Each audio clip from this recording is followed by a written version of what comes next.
Have you ever wondered how a small island nation like Cuba has managed to leave such a large imprint on the world stage? Cuba, an island nation nestled in the heart of the Caribbean, is a place of paradoxes. It's known for its vibrant culture, its fiery revolution, and its resilient people. But what sets Cuba apart is not merely its geographical location, but its rich tapestry of history and culture. The island is a land of contrasts, where the azure waters of the Caribbean Sea meet the lush, verdant landscapes of the Cuban mainland. It's a biodiversity hotspot, home to a myriad of unique flora and fauna, a testament to the island's rich and diverse ecological heritage. But to truly understand Cuba, we must delve into its history, a tale of resilience, revolution, and reinvention. The story of Cuba begins with the indigenous Taino people, who inhabited the island long before the arrival of the Europeans. The Taino were a peaceful and agricultural society, living in harmony with the land and the sea. They were the original Cubans, the first to cultivate the tobacco plant, which would later become a significant export for the island. In 1492, a new chapter began with the arrival of Christopher Columbus, the Italian explorer sailing under the Spanish flag. Columbus was the first European to set foot on the island, marking the beginning of a tumultuous period of colonization and exploitation. The Spanish conquest brought significant changes to the island, from its culture and society to its economy and governance. The indigenous population was decimated, their way of life forever altered. Yet despite the hardship and adversity, the spirit of the Cuban people remained unbroken, setting the stage for the resilient nation we know today. From its discovery to the Spanish colonization, Cuba's early history set the stage for its unique trajectory. As we unravel the enigma that is Cuba, we discover a nation shaped by its past, yet always looking towards the future. What transpired when Cuba was under Spanish rule, and how did it gain independence, you ask? Let's delve into the historical pages and find out.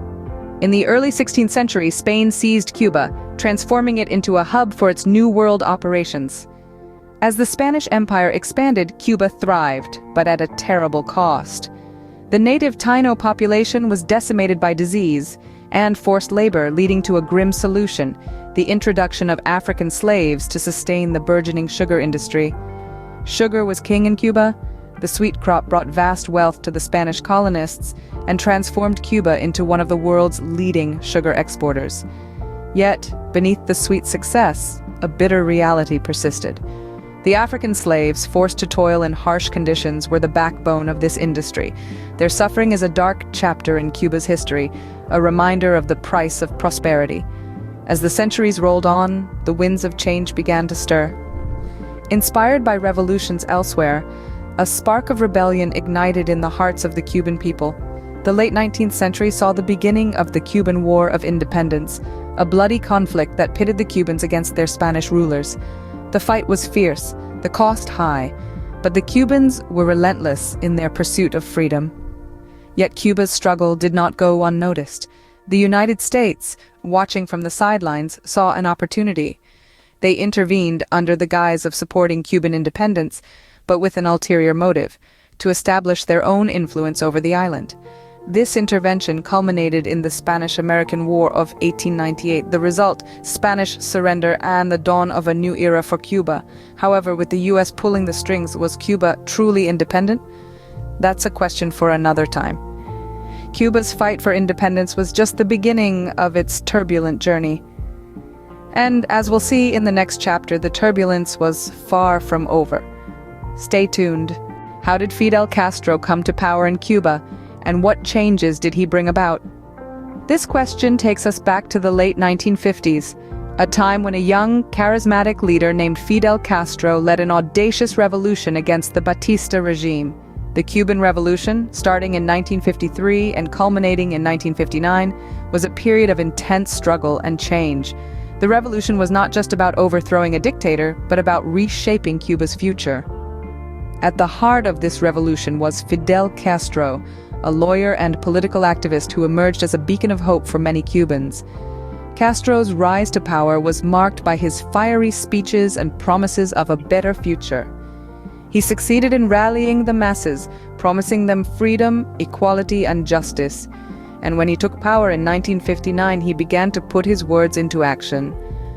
Castro's rule brought about a dramatic shift towards socialism, a system where the state controls the means of production and distribution.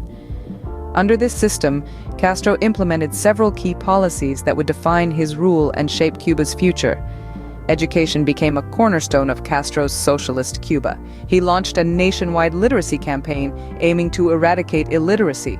This initiative transformed the educational landscape, making education accessible to all, regardless of their social or economic status. Healthcare, too, underwent a significant transformation. Castro's government established a universal healthcare system, ensuring free medical care for every Cuban citizen. This was a radical move, one that made Cuba a global leader in healthcare. But Castro's rule was not without controversy.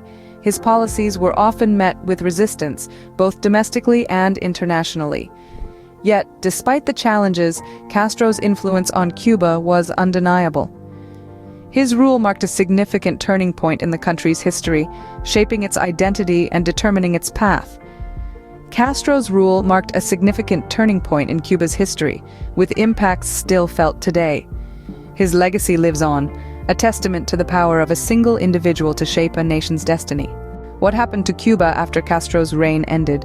This question has been on many minds. The transition of power was relatively smooth, starting with Fidel Castro's brother Raúl Castro taking the reins in 2008.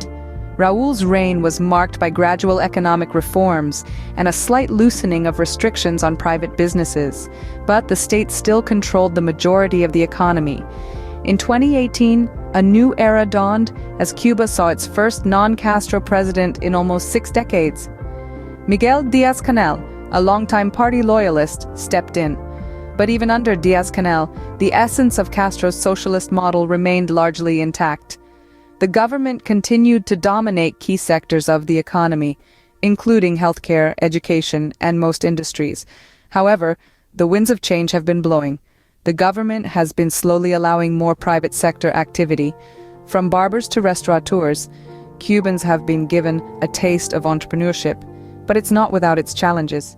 The U.S. embargo in place for more than half a century continues to impact the economy, limiting access to much-needed resources and stifling economic growth.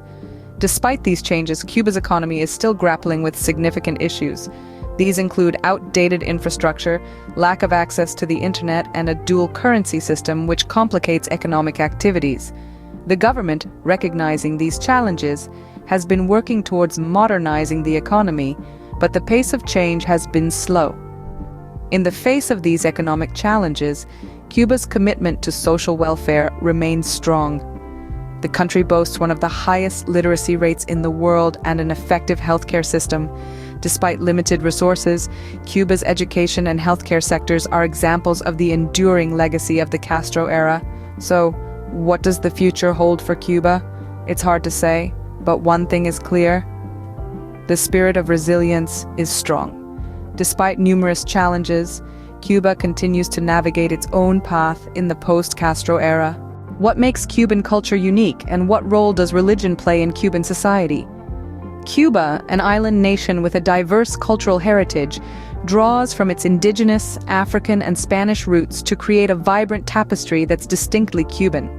Music is the heartbeat of this culture, with genres like son, rumba, and mambo resonating through the streets. These rhythms, born in the fusion of African drum beats and Spanish guitar, have given rise to dances such as the cha-cha-cha and the salsa, which are now synonymous with Cuban identity. The island's cuisine, too, is a flavorful blend of these influences.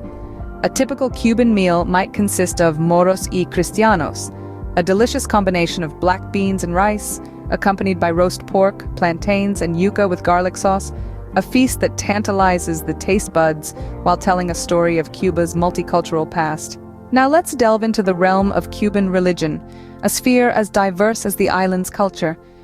Cuba is predominantly Catholic, a legacy of its Spanish colonial past.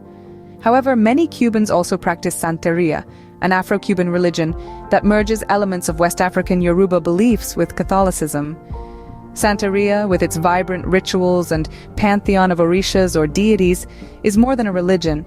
It's a spiritual lifeline, a source of comfort and strength in times of hardship. Another significant religious group is the Protestants, who, though smaller in number, contribute to the rich tapestry of Cuban religious life. Additionally, there are those who follow no religion, yet are equally integral to the Cuban societal fabric. In a country where the political landscape has often been tumultuous, religion offers a sanctuary, a space for personal expression and community solidarity. Whether it's the chiming of church bells, the rhythmic drumming of a Santeria ritual, or the quiet reflection of a Protestant prayer meeting, these sounds echo the resilience and spirit of the Cuban people. Cuba's vibrant culture and diverse religious practices are testament to its rich history and resilient spirit.